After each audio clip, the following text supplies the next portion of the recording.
Iran যুদ্ধের মতো গুরুতর বিষয় নিয়ে প্রতিদিন নয়, বরং ট্রাম্পকে ভেবেচিন্তে কথা বলা উচিত বলে মন্তব্য করেছেন ফরাসি প্রেসিডেন্ট। ম্যাক্রন বলেন, এটা কোনো নাটক নয়, এখানে যুদ্ধ, শান্তি এবং মানুষের জীবন মৃত্যুর মতো বিষয় জড়িত। ইরান যুদ্ধ শুরুর পর থেকেই এই বিষয়ে একের পর এক পরস্পর বিরোধী মন্তব্য করে যাচ্ছেন প্রেসিডেন্ট ট্রাম্প। এক একদিন এক এক রকম দাবির এই বৈপরীত্যে যুদ্ধ নিয়ে কোনো স্পষ্ট বার্তা না পাওয়ায় ধোঁয়াশা বাড়ছে।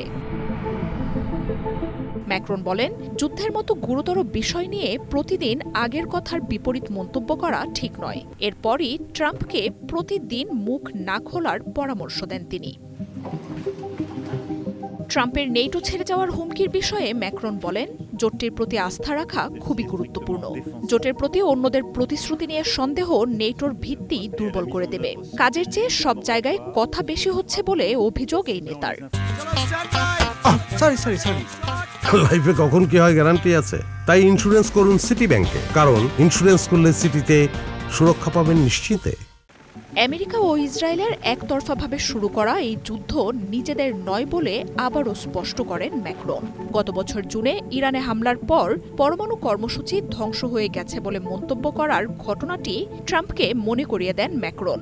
সমালোচনা করে তিনি বলেন, তখন আন্তর্জাতিক পর্যবেক্ষকদের মতামত নেয়ার দরকার ছিল। ম্যাক্রন বলেন, কয়েক সপ্তাহের সামরিক অভিযান পরমাণু কর্মসূচি সংক্রান্ত সব সমস্যার সমাধান দিতে পারবে না। হরমুজ খুলে দিতে সমন্বিত সামরিক অভিযানের ট্রাম্পের প্রস্তাবকে অবাস্তব বলেও মন্তব্য করেন এই নেতা। এর আগে বুধবার ব্যক্তিগত এক আলাপচারিতায় ফ্রান্স ও এর প্রেসিডেন্টের তীব্র সমালোচনা করেন প্রেসিডেন্ট ট্রাম্প।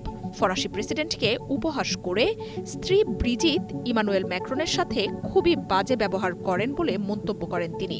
আলোচিত চরকাণ্ডের ঘটনায় ম্যাক্রনের গাল এখনও ঠিক হয়নি বলেও দাবি করেন ট্রাম্প। ট্রাম্পের এসব মন্তব্যের জবাবে ম্যাক্রন কড়া প্রতিক্রিয়া জানান।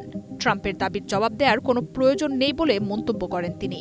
আমেরিকার প্রেসিডেন্টের শব্দচয়ন শালীন বা মর্যাদাপূর্ণ নয় বলেও জানান ম্যাক্রন।